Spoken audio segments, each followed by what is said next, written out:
I'm in the Peugeot club stand. Well, my club name is Peugeot. Let's see if they accept me with my Japanese engine. Hiya.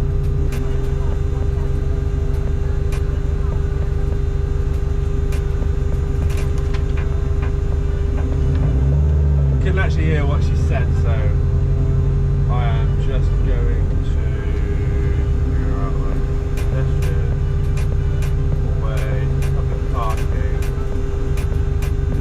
It's bloody freezing.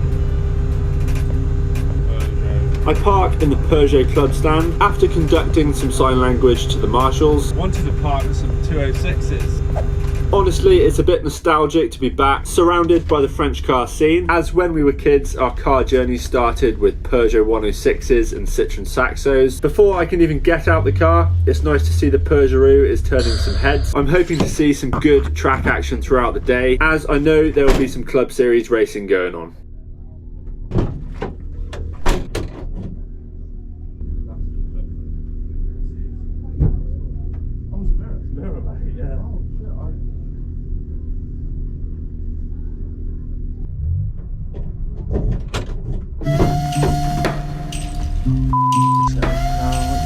As I jump in the paddock, the open wheel race cars are lining up to go. These little things are part of the Monoposto Racing Club. They're Mono, F3A, F3B, Moto 1400s. That will mean something to someone out there. Either way, they sound awesome in this cold October air.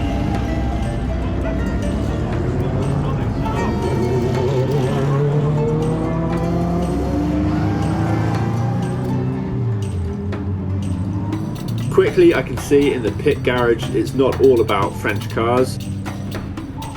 Here we have Chris Petch's Ginetta G50. I believe this is his season's debut, and it looks like he's been hard at work dialing in the car and getting it prepped for today. They look really user-friendly as far as working on them goes, and the fact that it's on air jacks is even better. In the next garage, I wasn't expecting this car. It's a Kia Optima. I've never seen one of these things before. I must be honest, I know very little about these cars, so let's have a closer look.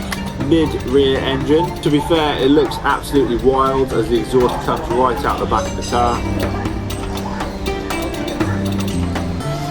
I would say it's a V6 engine. By the side of it we have some kind of kit car. It's maybe a low cost car, as in the make. It looks like it will be an absolute weapon on the track. Next up we have a British manufacturer. I'll give you 3 seconds to guess what it is.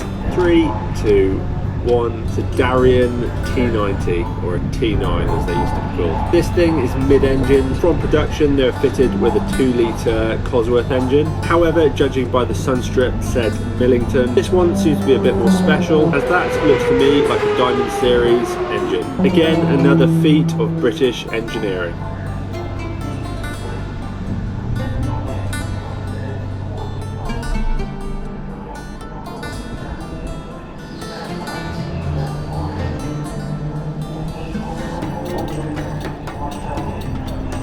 On the right we have the BMW E46. I guess we'll get back to that later.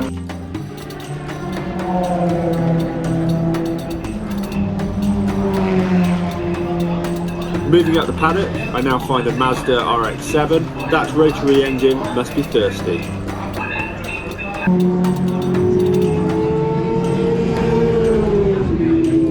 On the end we have a 3-car garage. I think most of these are Westfields. I'm sure they'll do well on the circuit.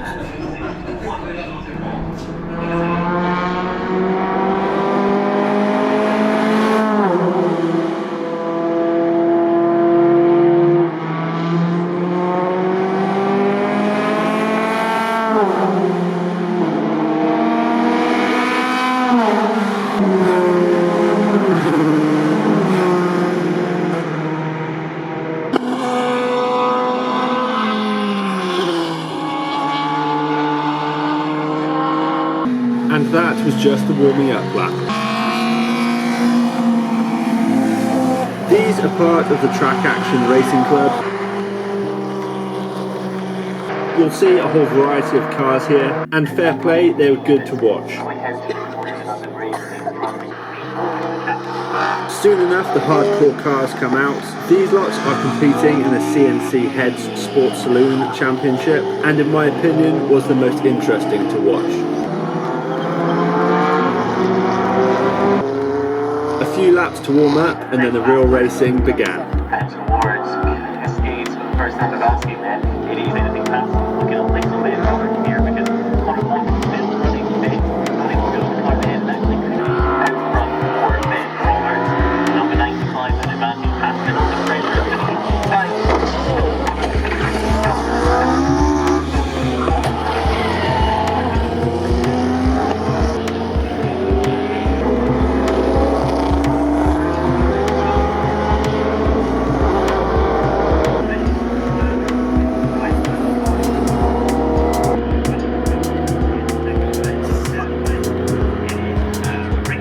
Let's rewind and have another look to see why he ended up here. I don't think there was contact with the car in front. It may have just been a case of cold brakes. The damage probably happened to the car when it went over the curbs. The driver seemed to have a bit of a limp, but otherwise okay. I'm sure it will be worse once the adrenaline wears off.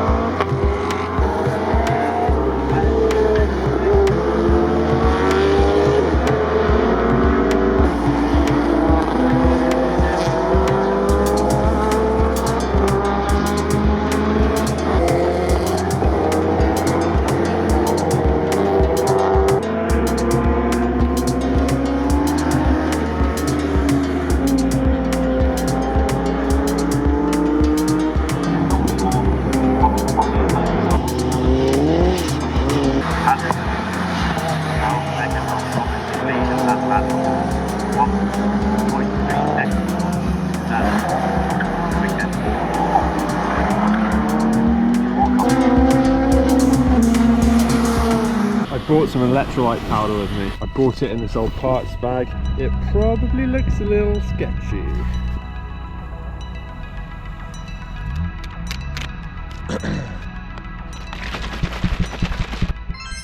After I have a quick refuel, it's back to the action.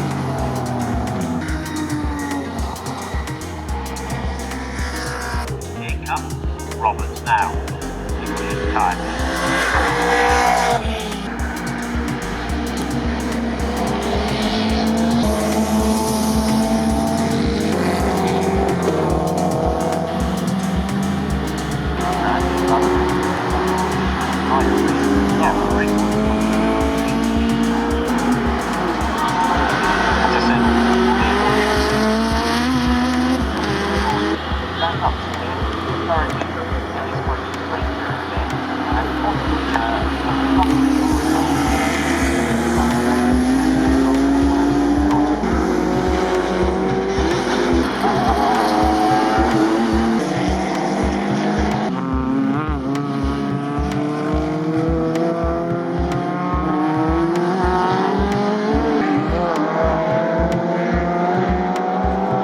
I don't believe I've seen so many Citroen Saxos in one place. These guys were competing in the Junior Championship, and the fact they're competing in pretty much identical cars meant for some really close racing. By early afternoon, the sun came out, and back in the Peugeot club stand, the Peugaru was getting some rays, and everyone seemed to be a bit more relaxed, enjoying a coffee or two, getting lost amongst the eclectic cars, and enjoying the French vibes.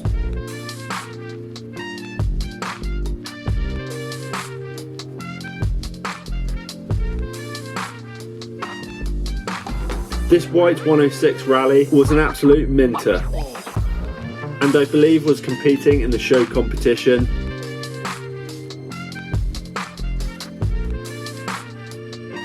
And I presume goes the same for this 205 GTI.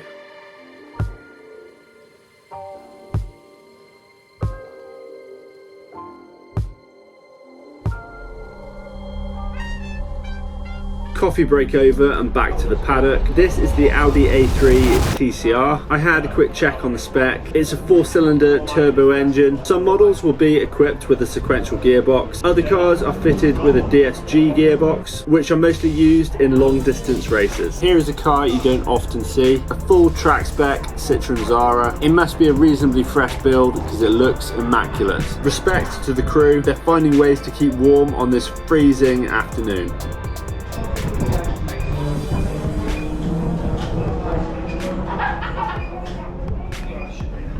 Another really clean car was this Renault Clio, prepped to a really nice spec. Again, we see the Ginetta, but this time in its complete form.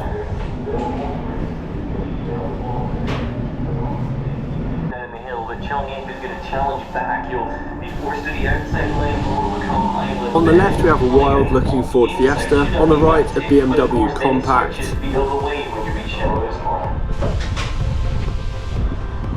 One of these is definitely on the cars to own list.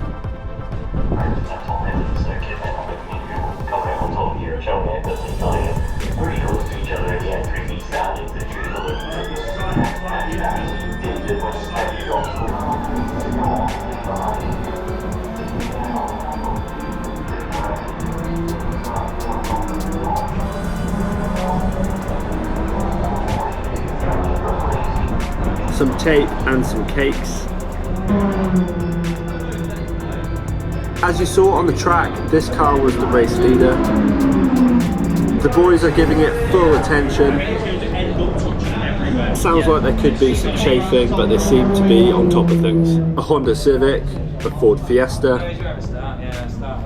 a Ford Focus, a pretty wild looking thing with a crazy wing. Earlier in the day, this car did not have a gearbox in. The engineers had it off and on the floor, so I guess they've put it back together now and they're just making sure it's all running right.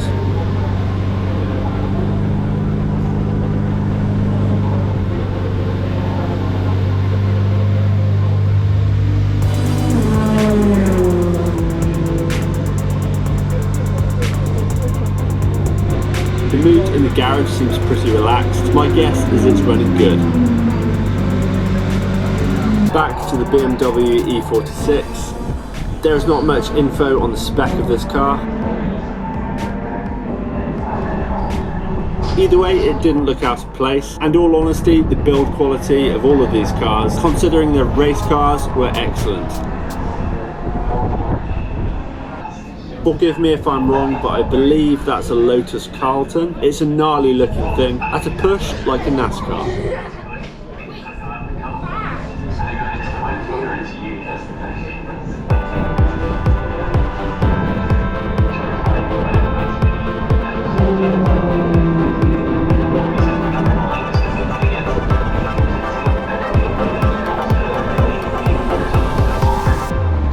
This car is old school. It's a Lotus Europa.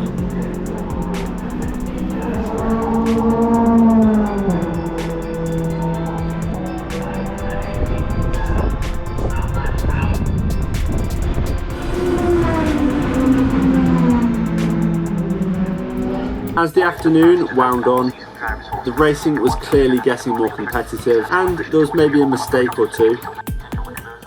You know you're not having a very good day when you're trying to find a place to put bits of your car back on a recovery truck. The main thing is though, he's still walking. Having lifted and blue skies visible in most times.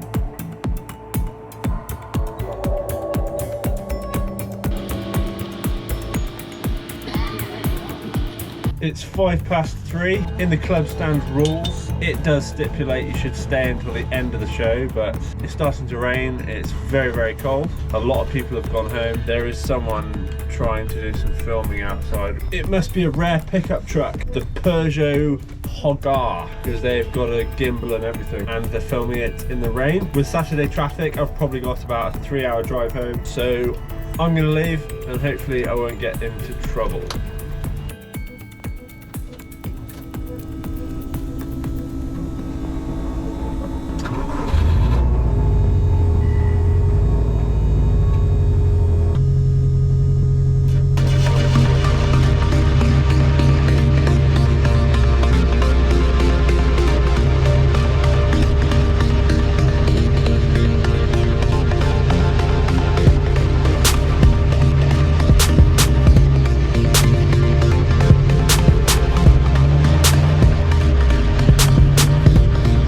You may be wondering if I've sorted out the cooling issue that we discussed in the last episode. The truth is I haven't, as I didn't want to strip the car down before the show because it's probably going to take a while.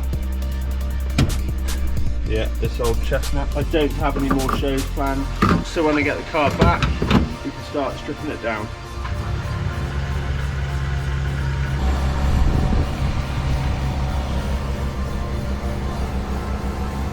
second fuel up of the day. I probably should have put more than 30 pounds in.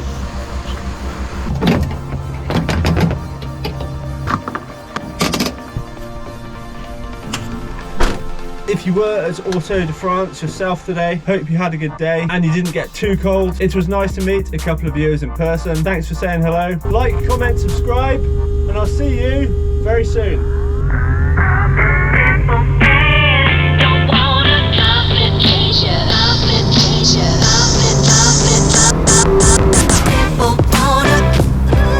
Thank you to all who made it to the end of Auto de France. You get that accent. Subscribe, go subscribe, and I'll see you very soon.